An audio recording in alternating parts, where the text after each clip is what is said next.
Most people think they're ready to buy or sell a home, but they're not.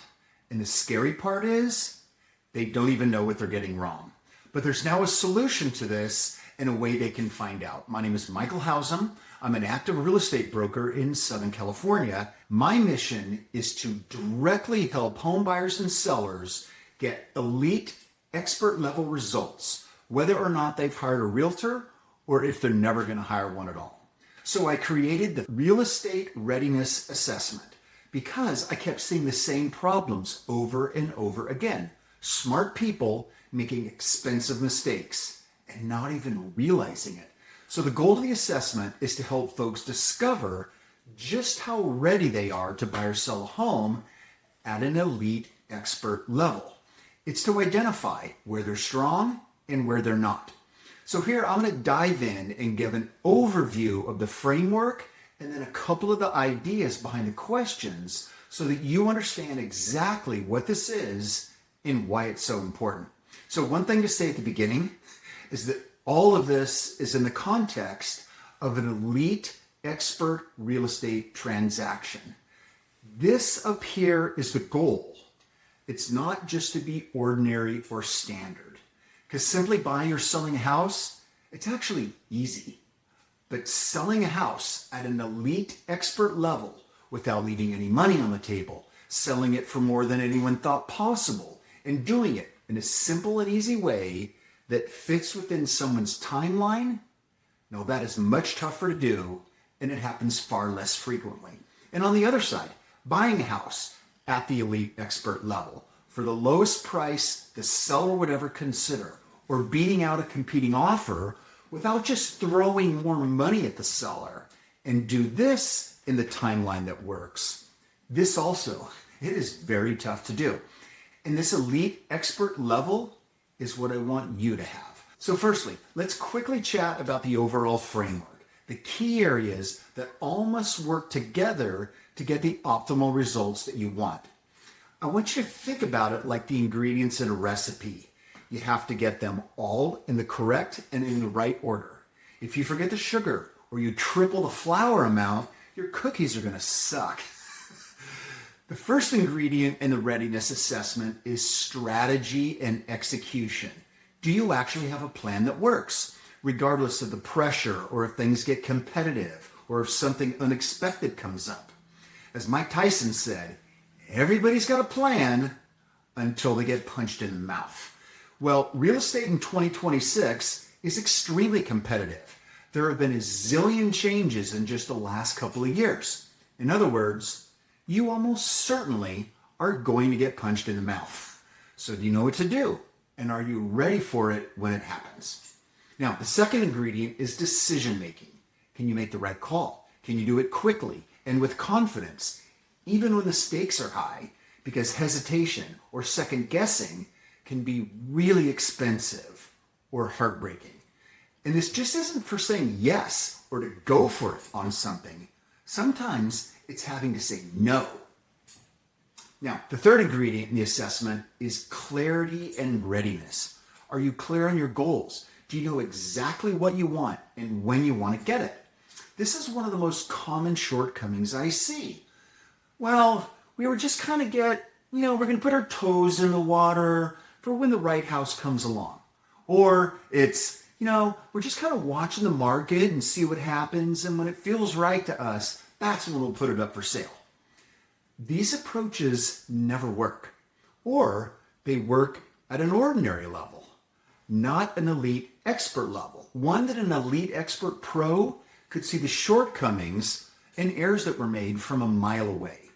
We want to have this and this and that to happen, and we want it to happen by this date, and we've done X, Y, Z, A, B, and C to make sure that everything is moving so that it does. That's the kind of clarity and readiness that is a game changer. The fourth and last piece is expert knowledge, and it is by far the area where most people get a super low readiness score, including most realtors. Do you understand what actually drives elite expert level results? Or are you relying on ordinary and common advice? A lot of what sounds right or that is standard practice in the industry across the country is actually dead wrong.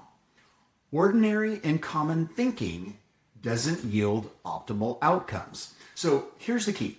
It is not uncommon for many people to be strong in one or two of the areas on the assessment, but it's the gaps and the missing pieces that need to be identified and then fixed. So I'm going to walk you through a couple of examples from the assessment to give you a bit of a flavor of the differences between ordinary standard thinking and elite expert level thinking. Because it's like anything else. Once you see it, then you can't unsee it. So the first one is the local expert myth.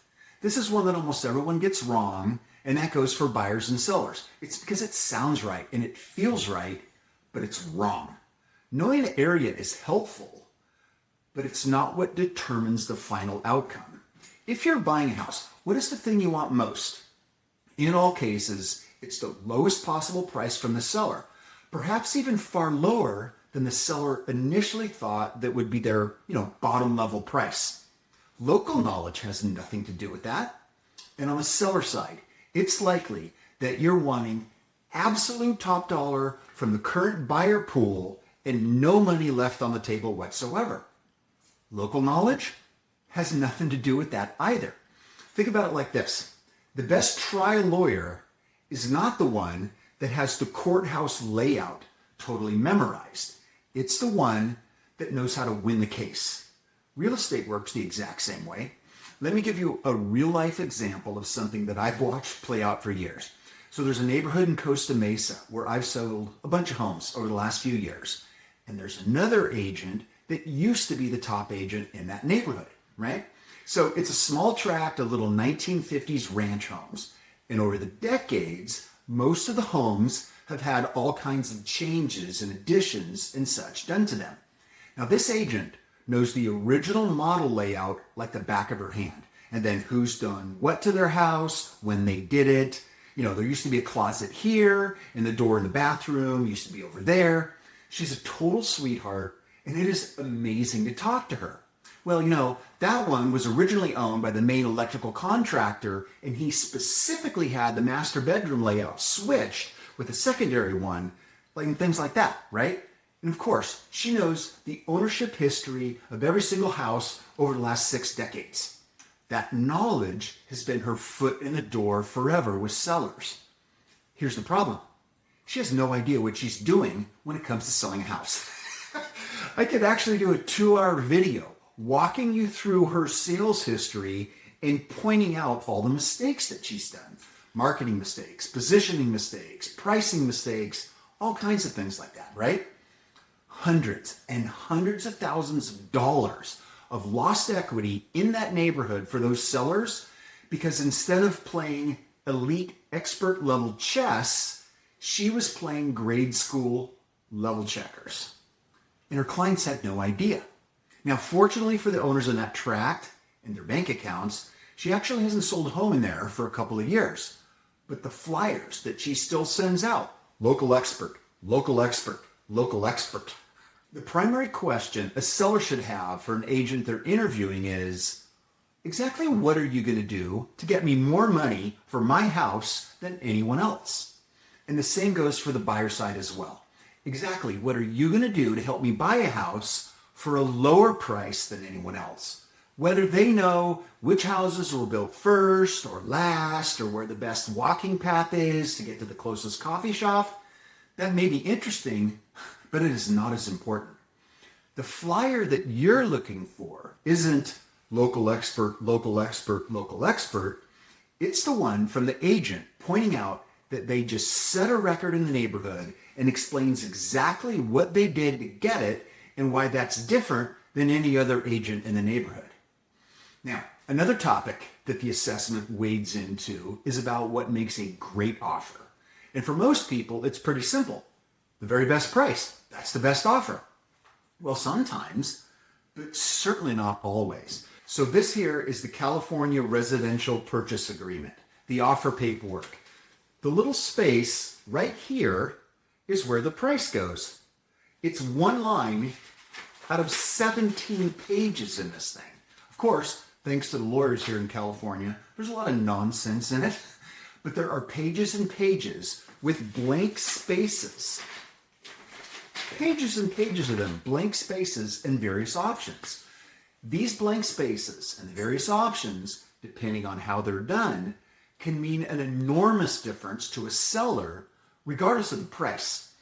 An elite, expert-level home buyer will not only take the time to properly understand what is important to a seller, although that's not uncommon, phone call and a chat with the listing agent, but they'll carefully adjust these moving parts in the contract to be more attractive to a seller. This then requires an understanding of all the implications of these parts, but then also to know what the standard practices are in the area, which is basically what the seller and their agent are going to be expecting, and then make changes in an advantageous way that becomes even more appealing. The idea is to make these things so appealing that the lower than hoped for offer price will be accepted. I've regularly had buyers get homes when the listing agent told me that my guy's price wasn't the highest. And a few of these have actually been competing against higher all-cash offers. One of my very favorite things to imagine is what it was like for the other competing agents who knew that their buyers didn't get the house when they see what the actual selling price turned out to be. What the hell?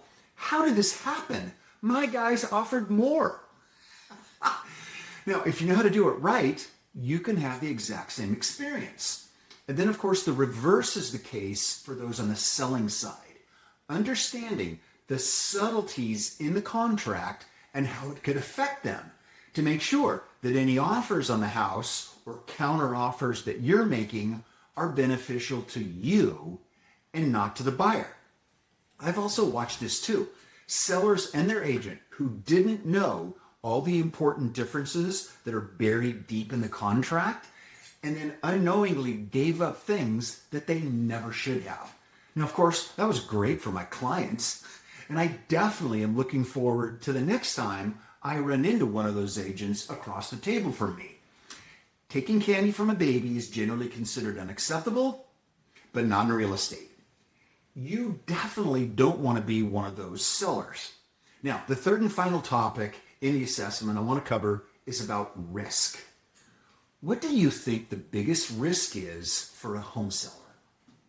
Now, for most people, the automatic answer is a seller not getting their price. But that is wrong. Of course, yeah, that's a risk, and it's a big one, and it's the one that everybody thinks about. But the biggest risk for a seller is a cancellation. Having to start all over again, back on the market, maybe thinking about a new price, explaining to everybody, well, here's what happened and why, knowing half the time they're not going to believe you, whatever it is that you say. Now, cancellations have always been a risk, but over the past few years, this risk has gotten bigger and bigger. Cancellations of contracts across the country are now at epidemic proportions, and it's the quiet, unspoken horror in the marketplace. In some areas of the country, 20% of contracts cancel. 1 out of 5 back on the market again. In California, the numbers definitely approach that amount. It used to be 2 to 3%. And then this leads to a much more important question than just identifying the biggest risk, and that is, what can be done about it? And this here is where elite, expert-level thinking can really separate itself away from the ordinary. There are steps all along the process of listing, of selling the home, where decisions are made that can have an impact on those cancellation levels during the preparation for the sale, during the marketing itself, and then especially negotiations and right when escrow opens. These are the times.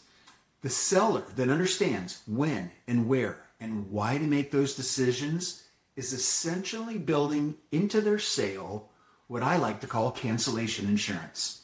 On the other hand, I have seen sellers and their agents make the opposite decisions, massively increasing the likelihood of a sale cancel. And I've actually seen it firsthand. Just last year, I had buyers cancel on a sale, And we saw the thing coming from a mile away. And to my clients, I pointed out a couple of things that the seller and the agent did right in the moment while it was happening, that they were totally cutting off their nose despite their face. It was incredible. Then something else came up about the house and my guys were out. No question about it though. Had the seller operated differently, essentially doing the cancellation insurance moves that I'd have advised them, the deal, it probably actually would have stayed together.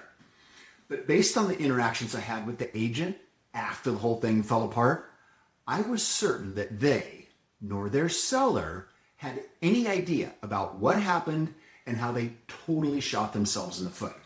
It was a perfect example of the sorts of things that the Real Estate Readiness Assessment is designed to uncover. And that's why I think it is such an important tool. So, if you're thinking about buying or selling, take the assessment. It's free, takes about 4 minutes, and it's going to show you exactly where you're solid and where you're exposed. Because the goal isn't just to get a result. The goal is to get the very best result possible, and that requires a different level of understanding, an elite expert level one. So there's a link here at the end and in the description below. Click on that and take the quick assessment. Also, following, there's a video coming up addressing another topic that does come up in the assessment. Who should pick the listing price of the home? Should it be you as the seller or the agent? Take a look at that one.